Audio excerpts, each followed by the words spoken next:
The silver serving tray slipped from Lily Carter's trembling hands. The crystal glasses crashed across the marble floor, shattering into hundreds of glittering pieces. No one looked at the broken glass. Every face in the grand dining room had frozen for a different reason, because Lily had heard something she was never supposed to hear. "Tomorrow morning the papers will be signed," said Richard Ashford, the billionaire family patriarch, his voice barely above a whisper. "After that, Emma will never know she isn't my real granddaughter." Silence. The words echoed inside Lily's mind. Not his real granddaughter, the little girl who laughed while helping Lily decorate cookies, the child who hugged her every birthday, the girl who believed this mansion was the safest place in the world. She had no idea her entire life rested on a secret. Richard slowly turned.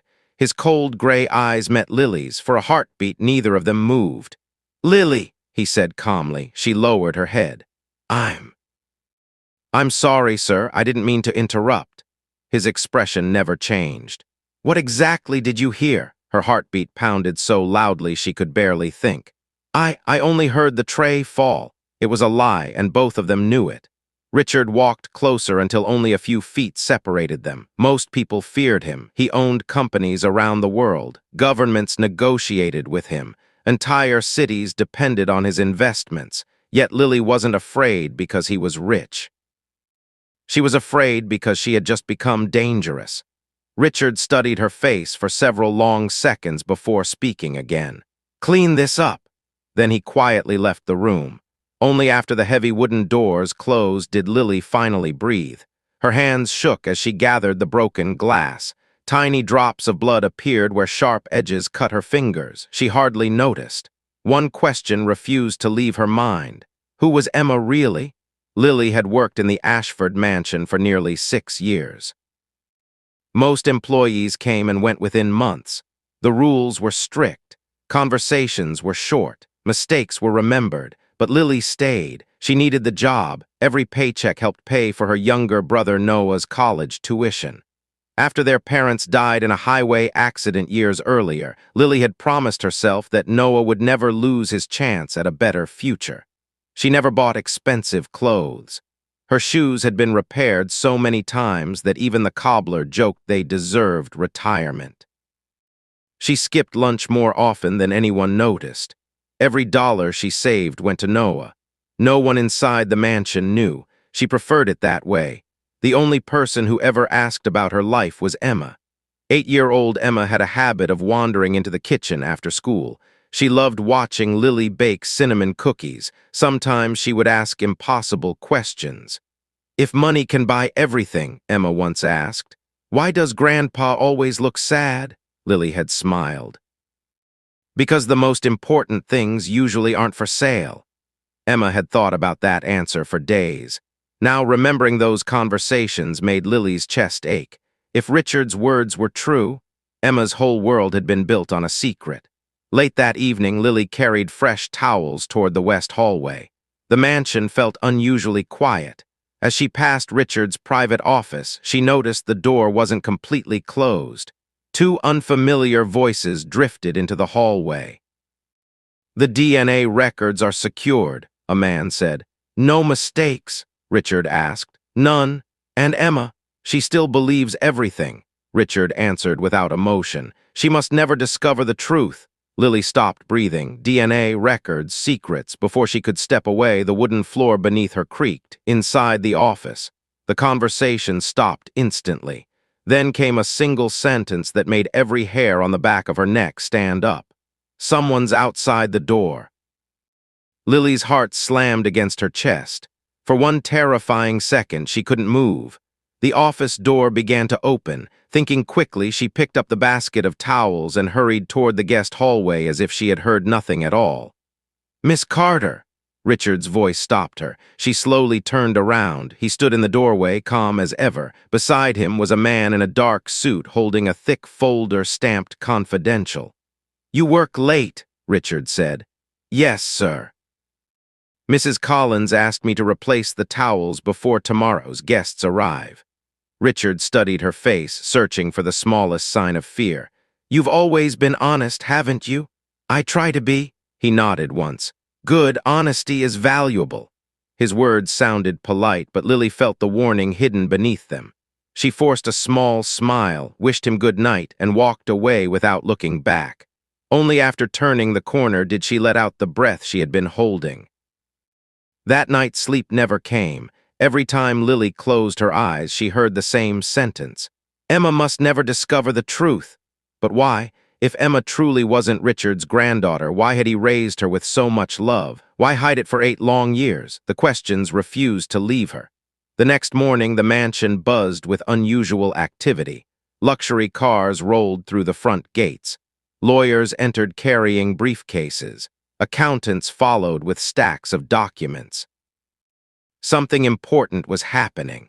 While polishing the library windows, Lily noticed Richard leading the visitors into his private conference room. Before the doors closed, she heard only one sentence. After today's signatures, everything belongs to Emma. Belongs. Was someone trying to protect the little girl or control her? Hours later, Lily found Emma alone in the garden. The little girl sat beneath a large oak tree with a sketchbook balanced on her knees. Instead of drawing flowers like she usually did, she was sketching a woman. Long brown hair, gentle eyes, a warm smile. Lily sat beside her. She's beautiful. Emma smiled faintly. I dream about her sometimes. Who is she? I don't know. Emma looked down at the drawing. But every dream feels real. She always tells me not to be afraid. A chill ran through Lily. Have you ever shown this to your grandfather? Emma nodded. He always tells me dreams don't matter. She closed the sketchbook. But I think they do. Before Lily could answer, the house manager called Emma inside for her afternoon piano lesson. Lily watched the little girl run toward the mansion. Something about the drawing stayed with her. It wasn't just imagination. It looked like a memory. That evening, Lily stopped by the small apartment where her younger brother Noah lived near the university. Noah immediately noticed something was wrong. You've barely touched your tea. She hesitated. There are things people hide because they're ashamed. And there are other things they hide because they're afraid. Noah leaned forward. What happened? Lily couldn't reveal the family's secret, but she trusted her brother enough to ask a different question. If someone innocent could get hurt by a lie, should you tell the truth? Noah thought quietly before answering. When Mom was alive, she used to say something. What? Truth isn't dangerous. The people afraid of it usually are. Those words stayed with Lily all the way home. Near midnight, she returned to the mansion through the servants' entrance. The house was silent. As she walked toward the laundry room, she noticed a thin beam of light beneath the library door. Strange. The library should have been locked hours ago. Curious, she stepped closer. Inside, Emma stood alone on a chair, reaching for an old leather photo album hidden on the highest shelf. The heavy album slipped from her hands. It crashed onto the floor. Photographs scattered across the room. Emma picked one up, then froze. The smiling woman in the picture looked exactly like the woman she had been drawing in her dreams. Before Lily could enter the room, Richard's voice thundered from the hallway. Emma! The little girl looked down at the photograph, then whispered 4 words that made Lily's blood run cold. Who is this woman? Richard stopped in the library doorway. For the first time since Lily had known him, the billionaire's calm expression disappeared. His eyes locked onto the photograph in Emma's trembling hands. The room became painfully quiet. Emma looked from the picture to her grandfather. Grandpa, who is she? Richard walked forward slowly and gently took the photograph. Someone from a long time ago, he answered. Then why does she look so familiar? His fingers tightened around the old picture. Because memories can play strange tricks. Emma wasn't convinced. I keep dreaming about her. Richard's face remained still, but Lily noticed something she had never seen before. Fear, not fear for himself. Fear that the truth was getting closer. He placed the photograph back inside the album and closed it. It's late, Emma. You need to sleep. The little girl nodded, but her eyes never left the album. As Richard led her toward the door, Emma glanced back at Lily. It wasn't an ordinary look. It was the look of a child silently asking for help. The next morning, the mansion felt heavier than usual.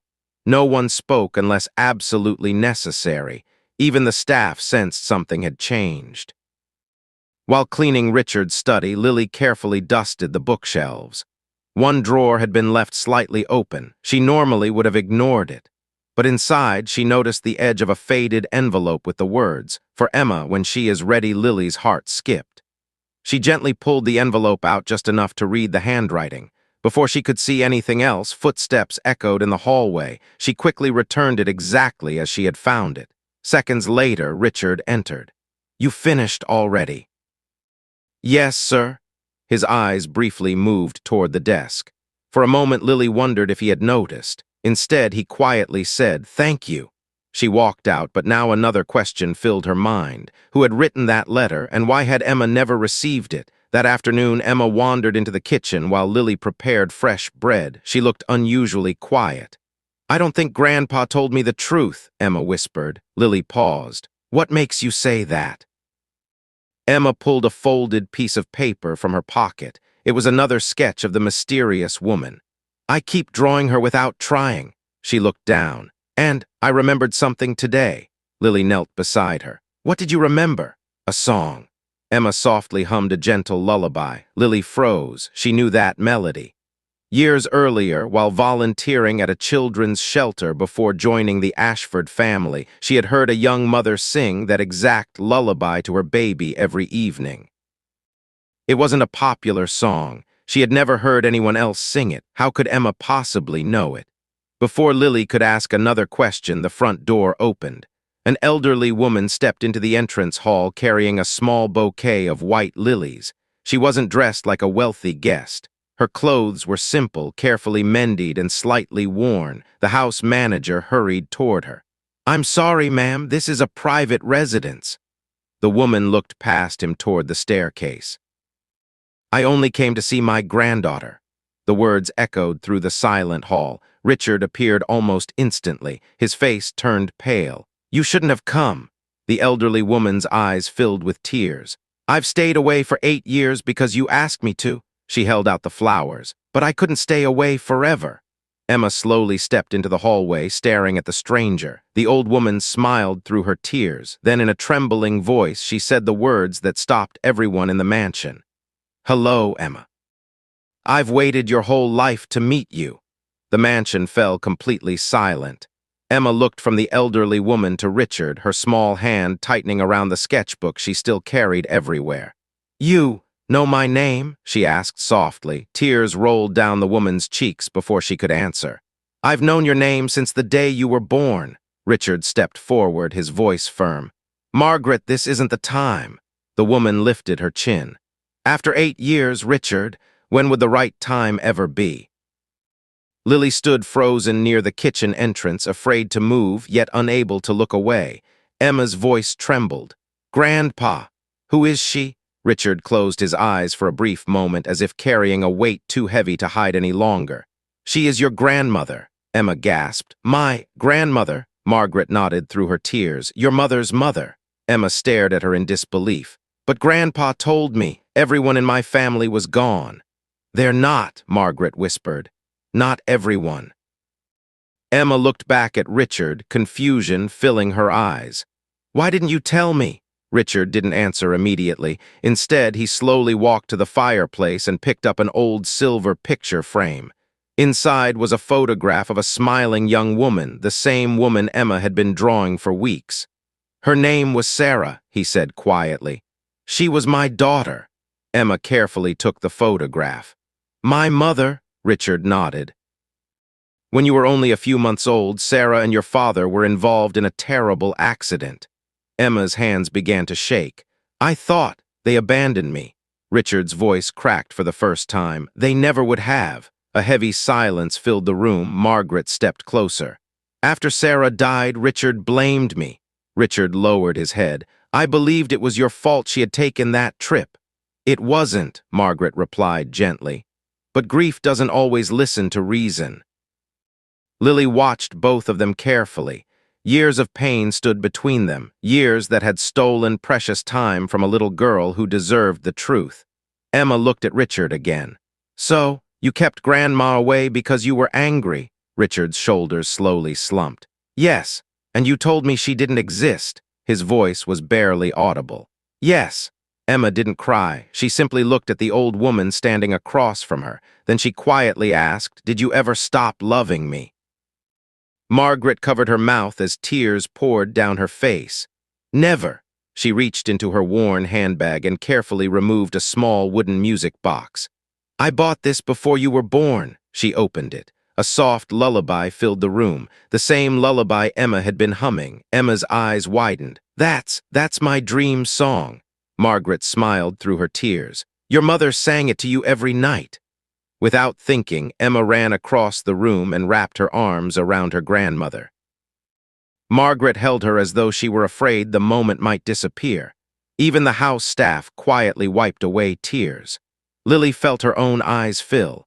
Sometimes the greatest miracle wasn't saving a life. Sometimes it was giving someone back the family they never knew they still had. Richard watched the embrace in complete silence. Finally, he walked toward his desk and opened the same drawer Lily had noticed the day before. He removed the faded envelope. On the front, written in elegant handwriting, were the words, "For Emma when she is ready." Richard handed it to the little girl. "Your mother wrote this during her pregnancy," he said. "I couldn't bring myself to let you read it." Emma carefully opened the envelope. Inside was a single handwritten letter. As she unfolded the first page, one sentence immediately caught her eye. Her voice trembled as she read it aloud. "If you're reading this one day, I hope you grow up surrounded not by wealth, but by people who choose love over fear." Richard slowly lowered his head. In that single sentence, he realized he had protected Emma's future, but nearly destroyed the one thing his daughter had wanted most. No one spoke for several long moments. The only sound in the library was the gentle melody from the wooden music box. Richard Ashford looked at the letter in Emma's hands, and for the first time in many years, the billionaire who had negotiated billion-dollar deals and faced the world's toughest boardrooms could not find a single word to defend himself. He had built companies. He had protected fortunes, but he had failed to protect the truth. Emma slowly folded the letter and looked up. Her eyes were filled with tears, but there was no anger in them, only sadness. "Grandpa," she whispered, "did you really think Mom would want me to grow up without Grandma?" Richard's shoulders sagged. "No." "Then why?" He took a deep breath. "Because every time I looked at Margaret, I remembered losing Sarah. I convinced myself that keeping her away would make the pain easier to live with. Instead, I only created more pain." Margaret gently placed a hand on his shoulder. "We both lost Sarah, Richard. We didn't have to lose each other, too." Richard closed his eyes. For years, pride had been stronger than forgiveness. Now, standing in front of his granddaughter, he realized how much those years had cost them all. With tears in his eyes, he turned toward Margaret. "I'm sorry." The words were simple, but they carried 8 years of regret. Margaret didn't hesitate. She stepped forward and embraced him. For the first time since Sarah's passing, the broken family stood together again. Nearby, Lily quietly wiped away a tear. She had come to the mansion looking for nothing more than a paycheck. Instead, she had witnessed something money could never buy, a family finding its way back to one another. Richard walked over to Lily. "You heard the truth before anyone else," he said softly. "I was afraid," Lily admitted. "I know," he smiled sadly, "but fear kept this secret alive. Your kindness helped bring it to an end." He reached into his jacket and handed her an envelope. Lily looked surprised. "I can't accept this." "It's not charity," Richard replied. "It's gratitude." Inside was a scholarship certificate covering every remaining year of Noah's university education, along with a promotion that would allow Lily to manage the Ashford Family Foundation. "I learned something from watching you," Richard said. "You never stopped sacrificing for someone you loved. The foundation needs someone who understands people, not just numbers." Lily's eyes filled with tears. "This changes everything," Richard nodded. "That's the hope." Months passed. Under Lily's leadership, the Ashford Foundation began funding scholarships for hardworking students, shelters for struggling families, and libraries in neighborhoods that had long been forgotten. One of the first libraries opened in honor of Sarah Ashford. Emma and Margaret volunteered there every Saturday, reading stories to children and giving away books to families who couldn't afford them. No cameras, no headlines, just quiet acts of kindness. One afternoon, a little girl hugged Emma after receiving her very first book. "I want to help people when I grow up," the child said. Emma smiled. "My mom wanted that too." Standing nearby, Lily watched the moment unfold and remembered the lesson hidden inside everything that had happened. Years earlier, a teacher had stayed late to help her finish school. A neighbor had donated Noah's first textbooks. A shelter volunteer had once comforted a frightened little girl named Emma with a simple lullaby. Those small acts had seemed ordinary at the time, yet each one had quietly shaped the future. Like tiny stones dropped into a still lake, their kindness created ripples that reached people they would never meet. As the sun set behind the library, Richard stood beside a bronze plaque engraved with his daughter's favorite words. "Love grows stronger when it is shared, and truth sets hearts free." He finally understood that the greatest legacy was never measured in money, buildings, or family names. It was measured in the lives changed by compassion, the courage to admit mistakes, and the willingness to forgive. Because sometimes, the smallest act of kindness becomes the miracle that changes generations forever.